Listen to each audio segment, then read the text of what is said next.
Hey everybody, Josh the RV Nerd here at Bishop's RV of Coldwater, Michigan, getting raindrops in the eye. I've got the umbrella over the camera because I care more about that than I do myself. Here today with the little over 6,600 pound Freedom Spirit 2963, I think it is, Bunkhouse. This is, how can I describe this? It's the camper's camper, man. This is something that would work for me. This really works for me. This is basically the same floor plan as one of my very personal favorite bunkhouses, the Cougar 29 BHS. It has a double over double bunk with a big cargo space below it, carpetless living room super slide, extra tall ceiling. That I really appreciate. A true queen bed with an awesome lift system and storage, and a bunch of other little whiz bangs and widgets and fun little stuff. But it's not just gadgets and gizmos. It's really smart content that the everyday RVer is going to really appreciate here.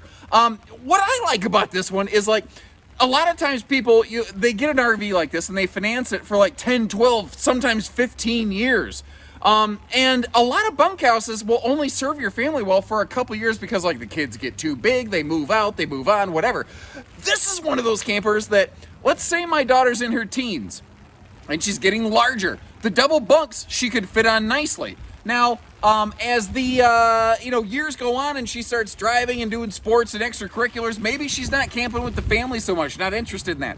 This is an RV that, when my daughter's done camping with mom and dad, I don't feel like I lost a bunch of space on the RV because there's bunks back there. I could load my e-bikes in the cargo space. I'm sorry if the camera work's getting wonky, the wind is picking up. Like I said, my camera hand is my umbrella hand right now. Actually, let's wrap this up and go inside before I catch my death. Ha! So, like I said, this is a floor plan I really like. It's basically the same layout as a Keystone Cougar 29 BHS. And I'd love to kind of know after this footage, which one of those you think is a little bit better and why. They each do a few things the other one doesn't do differently, rather. Oddly, the Cougar 29 BHS never really punched through and became a super popular member of their lineup. It still does very well, just not the most popular. This is the most popular of the Spirit floor plans. And there's a few reasons why, I think. Like, the lighter, brighter colors make this thing look and feel extremely large. And the more I move around in here, I think the more it gives you a big, giant feel like that. But there's a few other specific reasons for it, like the fact that not only are we a carpetless and ventless, easy cleaning floor, awesome in a bunkhouse if you got kids tracking crap everywhere. Hopefully not literal crap, but hey, you never know with kids. Right? Also, the slide floor matches the main floor decking, which to me always looks very clean and makes everything look nice and large. Additionally, the ceiling height is one of the most exceptional qualities in this RV, matched by nearly nothing out there. It's a 6'9" sidewall, like a Freedom Express cousin, but it also has a slight mini vaulted ceiling in the living quarters, the main living area, the living room. That's the word I'm looking for. Oh my lord, I was in a horse trailer earlier, and they call those living quarters. Anyway, but it vaults up, kind of like an Apex cousin to this. It blends the best of both worlds to give you, shooting from the hip here, nearly 7 foot of Apex top height there. Not Apex like the brand, Apex like the top of the vault. You know what I'm saying, right? Okay, never mind. It's big. Rockwood Signature does that. Eagle and Reflection have a 7-foot ceiling, but they're also in a totally different price bracket from this thing, which is one of the other areas that I think Spirits, it's hard for me to kind of explain that in my videos. Because as some people have noticed, I don't get into pricing in my videos, and there's very good reason for that. Because it becomes outdated. And people say, well, why can't you just say MSRP? Because MSRP changes just like sale pricing. We have these located all over the place, and depending on when you're watching this video, there could have been one or multiple pricing updates. So I leave you a link in the video description where you can, check for pricing on these when you're ready. No phone call required. It will be published as long as we have one in stock. A couple things here. There's nearly no options in this RV. This is going to be a very consistent experience. Up top there, you have a Furrion 14,500 BTU air conditioner. In the bedroom, if you want to, you can upgrade this from 30 amp to 50 amp and get a second air. The only other option that you have in this one is to swap out that, what are we looking at over here? A trifold sleeper sofa for a theater seat. Those are the only two options available here whatsoever. It's a very consistent product. I want to also mention, in case you notice this, if you go around and you review a couple of these in your own personal time, that hide-a-bed sofa, they ship from their supplier with the fold-out legs for the sofa retracted to their shortest position. I had to extend those to their maximum position to get that thing to kind of set level. A lot of people don't realize the legs on those hide-a-beds are adjustable. I think it's kind of annoying that we had to do it, and it wasn't already done, but I get it. I'm not going to belabor that point too much. So I said there's only two options on this, and I didn't say a fireplace is one of them. They just don't offer it here. They didn't want to build into the RV to eat up the open floor space. Now, things like that Cougar 29 BHS, they do have a fireplace. Are there aftermarket like fireplaces potentially available? Yeah, I've seen people do it. You can surface mount an electric space heater on that and be just fine. There's also a neat little thing over here. Let me show you this. Hopefully it lights up the way it's supposed to. There you go. Wireless charge pad integrated in this thing. It does just kind of set in there. It just sort of Velcros in place. Not anything fancy, but hey, it is effective. Now, as you may have noticed in my floor plan in a flash, this RV has maybe one of the original RV nerdisms, what my grandfather always called in his Sunnybrook, his Baptist medicine cabinet. Because that TV can pivot around, it can get out the move screen, get out the way. And this little light of mine, there, turn the light on the camera, move you in here real slow, you see it goes all the way behind the TV. Now, obviously, that's going to be difficult to reach and access. Thankfully, the TV can move the other way as well. And there's another sliding panel over there. I'm going to shut that off. I'm eating up my battery. This is all pocket screwed cabinetry, by the way. And notice how they're putting doors on all the cabinetry, which is a nice touch. And I point that out, which sounds like, what? That's a stupid thing to talk about, because a lot of RV companies have suddenly started this trend of this weird, wide open storage compartments. It just doesn't make sense to me. Now, you see it less so like in a kitchen, but I still see it in some places. These are removable, which is nice, but when it's not like you can't turn it into a closet. There's no hanging rod or something in there. It just feels like that could have been, I don't know, done a little bit differently. That could maybe be a neat little wastebasket space down there. Maybe just use it for travel and you pull it out. I don't know, just throwing ideas. They are very consistent, though, on their bunks, and I think they do a good job of these. You may have noticed how it does have a detachable ladder. So, the ladder's there when you need it, gone when you don't. You definitely have to take that off when you're going to close the slide.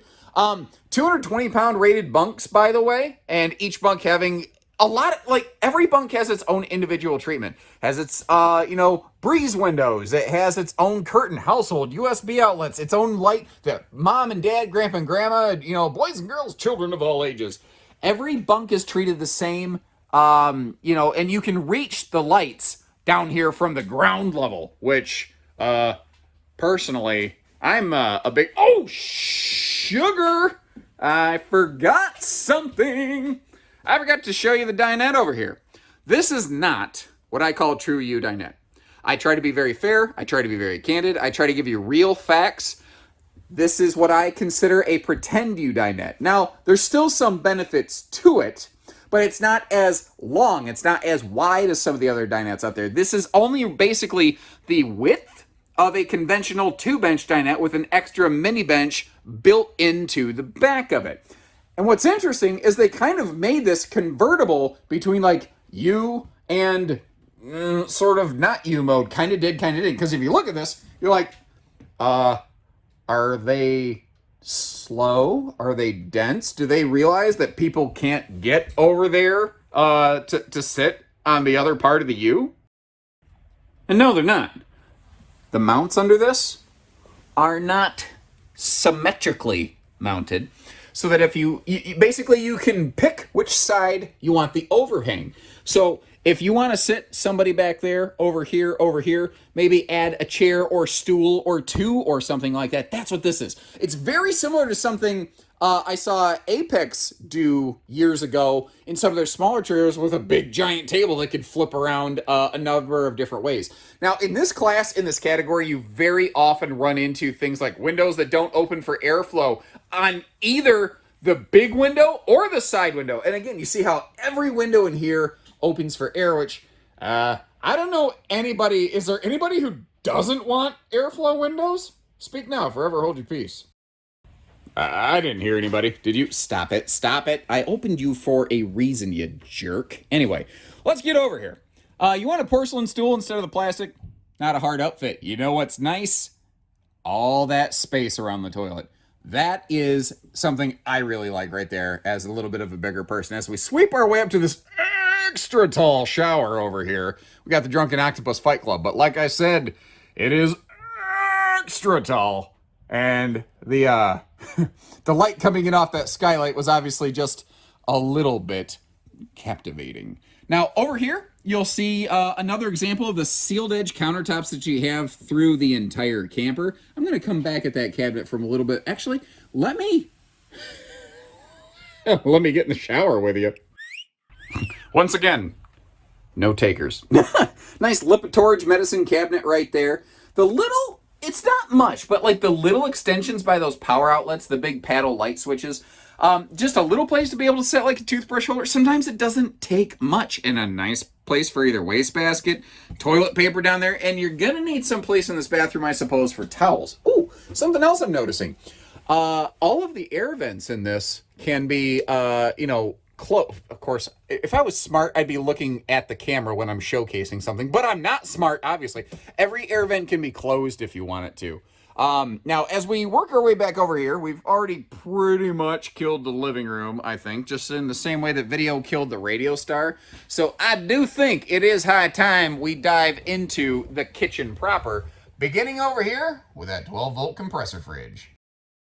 I believe this is the default fridge here. I think, I'm pretty sure, I can't believe there wouldn't be, a two-way gas-electric swaption, which makes me realize as I say this, it sounds kind of funny.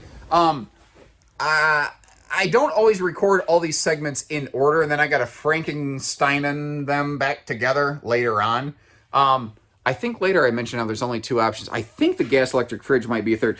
Coachmen does this all over the place. They're not the only ones, but they're one of the very few that still consistently keeps the shade drawstring next to a fire source up away from the fire. Logical, sounds smart. It's almost concerning how more brands don't.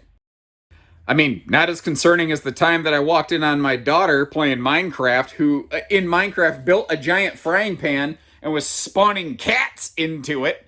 Got to do something to keep the therapist fed, right? The sink position on this, I think, is really intelligent. This is, again, all sealed edge countertop space. You've got the stainless sink with the split covers built right in here. It's raining, so I kept my umbrella in the sink. Figured that made a lot of sense. You also can easily use this to, wash your feet or fill up buckets of water.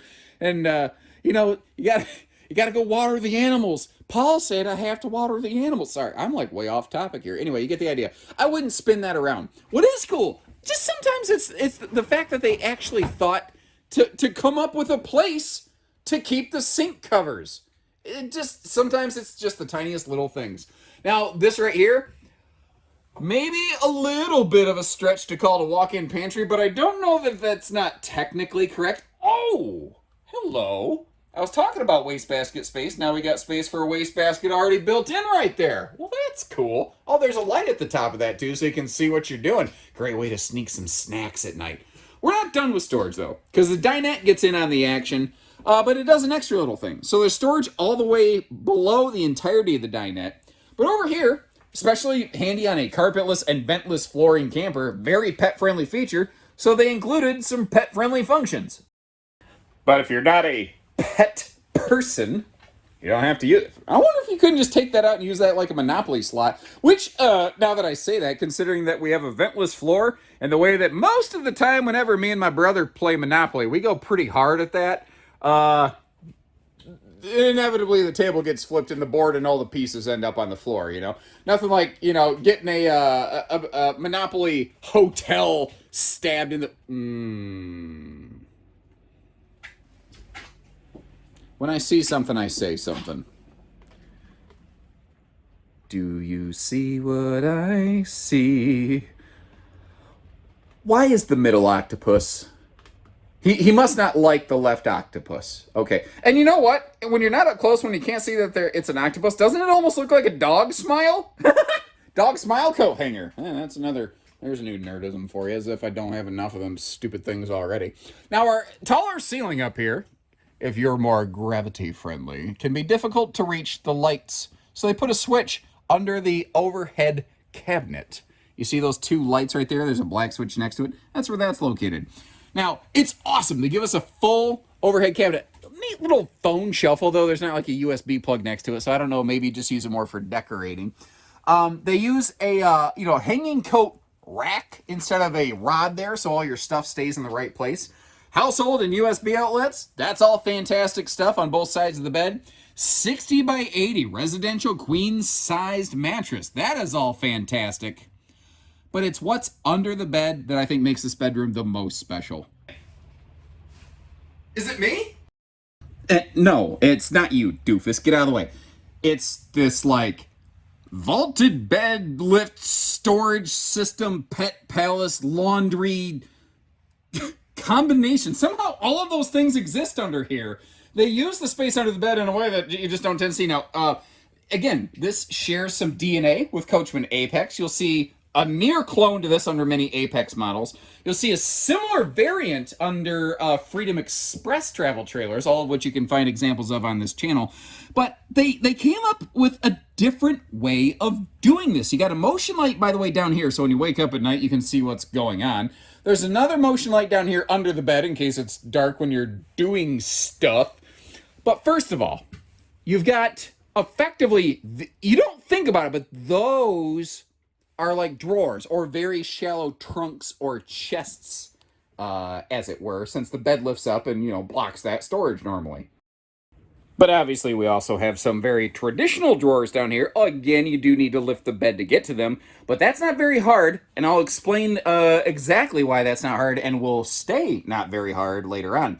Now that little pet pad right there is also a little butt cushion that was sitting over here in this nearby corner. That is specifically reinforced to be a seat that you can sit on. The rest of this is not intended to be a seat. It's intended for light cargo space, and you can't put anything too big and heavy and bulky in there anyway. The idea here is you could sit here, you could maybe fold laundry. If nothing else, you can have a place to put yesterday's clothes now that it's today. So when you get home, you just grab the basket, you take it inside. And since it's all in here and not blocked by a slide, that's very, very easy to do. But I was saying how it's easy to get down here because we have gas struts lifting this bed.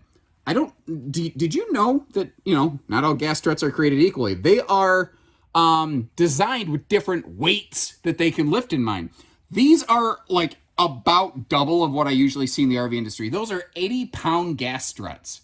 And the reason I think that's really important is they are just weak enough that they won't flip the bed on their own unless you grab it.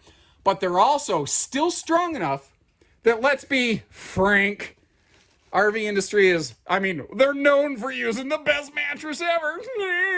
So if you choose to replace this 60 by 80 queen bed with a thicker mattress that weighs more, those struts are still going to be able to lift it, and you will still maintain the use of this space down here. That is some awesome, awesome forward thinking. Now, there's one little kind of funky hiccup with this floor plan. Like, I've tried to be fair. I've mentioned that it doesn't have a lot of windows on the door side, obviously, stuff like that. That doesn't bother me. I prefer windows on the door side, but it doesn't stop me for the most part. You know what I'm saying? Especially a camper like this with a camp kitchen on the outside. I'm going to spend my time outside when I want to be looking over there for the most part. But I get that doesn't work for everybody. I'm not trying to convince you of something else.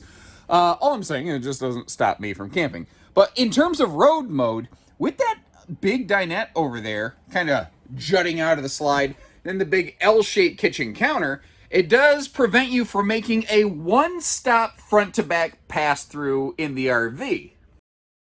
But you can still pretty much get to everything. You just kind of have to use both doors. The rear bathroom door will actually get you to, like, your kitchen, your bathroom, and your, kiddo sleeping spaces, the bunk spaces back here, or which one of you viewers out there, you call it the rugrat racks, which I always think is funny. Now, down here, this does have, I mentioned, a big cargo bunk, and one of the cool things on this one is just the way that it works out. Your cargo might have to take a little bit of a dog leg left, and depending on what cargo you have loaded, it might interfere with opening and closing the bathroom door, so kind of keep that in mind a little bit. but you might be potentially able to load some longer stuff in here as a result. And if you don't mind using the two different doors for travel access, I guess what you are creating is a very private master bed up here as a result. Now, you might also notice I set a little thing on the bed. This is so I wouldn't forget it. This RV actually comes with its own smart level system. And if you hear a little bit of a wrinkle, tinkle, tinkle, that is just the sound of this beautiful rain drizzling off the old umbrella above the head here. This is that leveling system I was just telling you about. What's kind of cool about this, it sticks off the side of the RV, and it's large enough that you can see it with the LED lights, when it's actually activated, of course, from your driver's side rear view mirror. So if you're trying to back the trailer up onto boards or whatnot, you can see before you actually get unhitched or try to open the slides, is the RV just on a crazy, wonky, unlevel campsite? Because I don't mind crazy and wonky, but that's not what I want from my campsite. Now, you've got big baggage doors here, and they are magnetically held back, which is fantastic, unless you got a metal plate in your head like my Uncle Gary, and it causes him to, mess with his short-term memory loss. But, neither here nor there. That cool vaulted bed storage space, it does poke into the pass-through a little bit, but as you see here, you do have a pretty good pass-through compartment. Notice how it doesn't sweep up in the front, though. Instead, what you have is what I'm going to call the fishing pole storage, which is, I think, pretty cool. It's a space in the RV most brands don't utilize, and Spirit's giving us this like 8-foot long pocket up here that, I don't know, whether you're going to use it for fishing poles or whether you're going to use it for something like, paper tubes that come off the Christmas wrapping, which are obviously, you know what? I don't care how much money you spend on some like Disney authentic lightsaber. There is nothing better to whack your brother with than a cardboard paper tube, am I right? Now, obviously with the weather, I'm trying to keep the rain from getting into the compartment, so apologies if I'm a little more broken up than usual. The technical name of the RV is the Coachmen Northern Spirit. Originally known as the Freedom Spirit, and then just the Spirit, and now the Northern Spirit. And basically, some lawyers are the reasons why for that. But Northern Spirit is its name for simplicity. I refer to them just as spirits. Now, very frequent question. You see that rectangular door on the right-hand side right there? People want to know all the time, like, what? What the heck is that? That is an access panel to the back of the 12-volt compressor fridge. So if this had a gas electric two-way, which is swaptional, you would actually see those like black plastic breathing vents for that absorption fridge there. Now, a key detail I want to point out is the fact that that stovetop vent hood does exhaust heat outside. A lot of RVs do that, certainly, but there are some that do not. Here's a point of consideration for you. Some people get kind of spooked by this. There is the furnace intake and exhaust over here. That can get hot. So if you are spring or fall camping and spending time outside hanging out on the patio, that's something to keep in mind.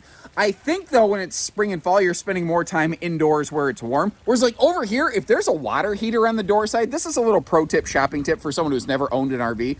You're using the water heater in the summertime, and that is a hot object over on the campsite of the RV. That is something to consider. Down here, all the Spirits have the wide stance stability axles. And if you've never towed an RV, maybe this doesn't mean much to you. The fact is, they bounce and jounce and sway and wiggle less, and they make the RV feel like it's shorter.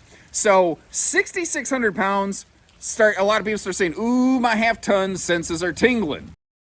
So is this half-ton towable? Well, it depends on a couple things. It depends, obviously, on the truck in question. It depends on your experience and your comfort levels. It also kind of depends on the geography and the weather in the area that you're at. When I visited my sister's store in Iowa, I thought I knew what wind was. And then, when you're walking around, and they just live with 40-mile-an-hour winds every day, it takes more truck to handle a trailer like that. Now, the wide stance axles will help there. I like the full drawer out here, and a full reel sink with a drain is a nice touch. Galvanized rolled steel countertops. If you don't know what that means, it has like a steel core, but an anti-corrosion candy-coated. Ooh, I never noticed those before. Under those overhead cabinets, you got some bonus outlets, including USB plugs, which I think is very cool. Now, earlier when I slid this little cooktop out, my little, kitchen cooker, listen to this. like, you're like, you know, and that's the technical sound to make. I was like, what? And what I found out is it's actually this little automatic kind of thing that prevents the thing from being slid closed. So if you're cooking up here, you don't want someone bumping it and knocking it shut. Obviously, that's a safety hazard. That because of the system, you don't got to worry about. Just if it's the middle of the night, you don't want to pull out the cooker. Okay, I'm done. Okay. Sometimes it's good to learn from someone else's mistakes, right? I nearly made one right here. I'm moving fast. I'm trying to, you know, not leave the compartment doors open while it's in the rain. Thankfully, one of the nice things about this, you also get to see, yeah, a tall person can walk right under this thing, and it is located under the awning, which is also very cool. So if you do want to come out here and use all this and the grill, which I won't make the sound again, but boy, do I want to, you can do it on a kind of a rainy day, which is nice because it's in the middle of the awning. But if you have that door open or the other one next to it, you need to make sure you close that before you close this. I just about ripped that sucker right off of there. Now, it can be fixed, but nobody wants to fix a cabinet that, you know, nothing will irk you more than when you broke your own stuff. So I don't know if you want to put like a little flag or a little thing on it or just a little, you know, sticky note like door or something. I don't know. I could see that. I could see somebody breaking one of them. Obviously, you know, you could break if you don't properly close the trunk on your car and you go tearing down the road, you could screw that up too. You get the idea, but like, be smart, common sense. I also like how above that camp kitchen door, they added an extra drip rail, and that is like an enclosed protected hinge on that, just to make sure you don't got water walking down there. There's some nice detail work going on there for sure. Again, direct entry bathroom with a deadbolt, which I think is really important to mention. Now, I don't know of any exterior bathroom door that doesn't have one, but if you're sitting here and you're worried about somebody walking in on you from the toilet, you can always reach over and shut that down. Now, I like the fact, actually, that there's some kind of window in the door for light, but I like the fact that it's a frosty glass window, so you don't feel like you're exposing yourself to the neighbors. Now, on a wet day like this, maybe it's less useful, but on a hot, sunny summer day, these little D-ring tie-downs might be a very useful thing. They might save you, you know, from having to replace some things. And here's what I mean.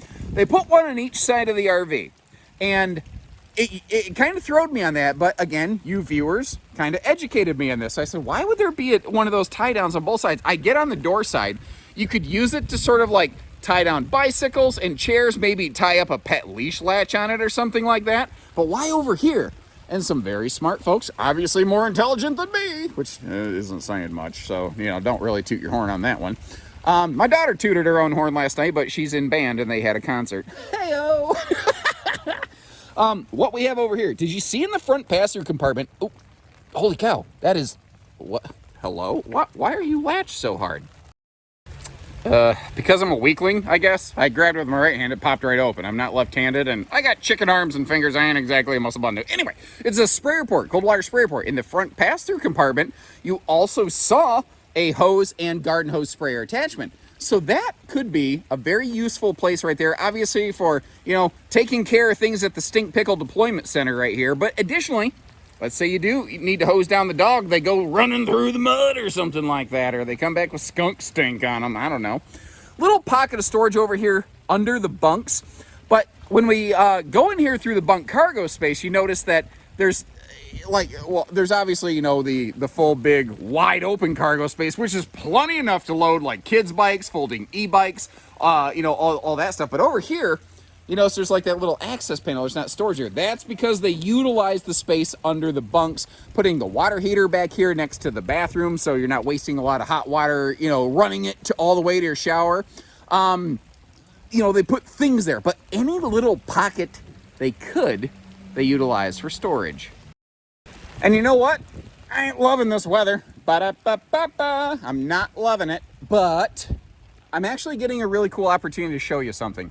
So a lot of RVs, especially those that like sit at seasonal or permanent sites for a long time, the slides are left open and it rains all day.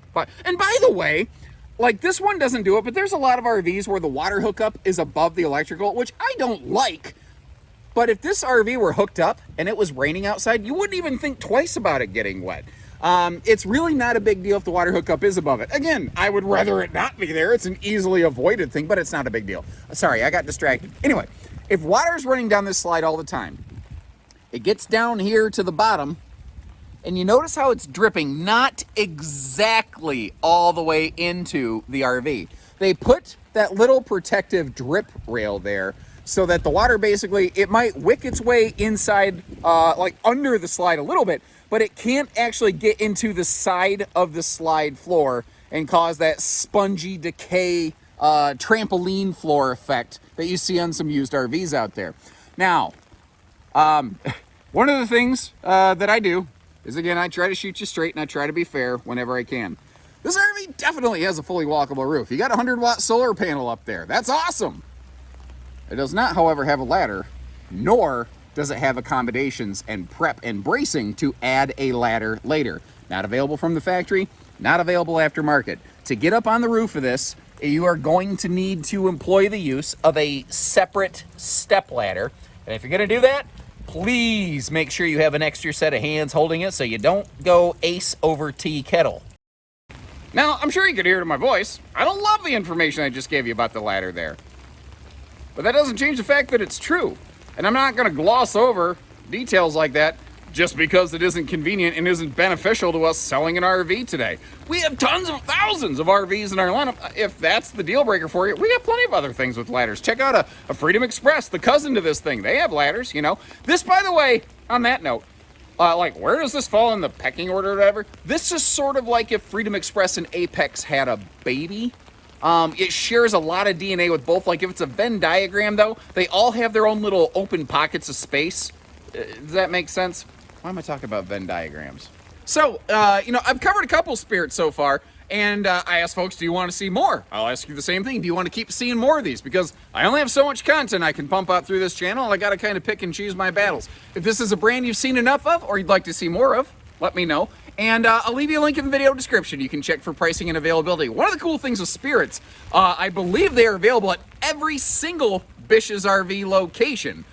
So, you know, this one's in Coldwater, Michigan. If you're halfway across the country, we probably got one pretty close to your front door. Now, shipping costs might vary quite a bit from location to location, which is why I leave you that link in the description. You can always check current pricing right outside your front door. So until next time, I'm going to go dry off. Take care, stay safe, have fun, and happy camping, everyone.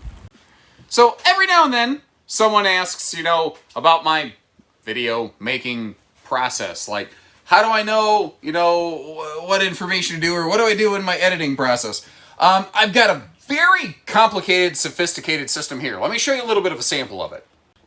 Hey, dummy, edit that last clip. That was stupid what you said. I just dropped those clips in there, and it gives me a great reminder of what I need to do.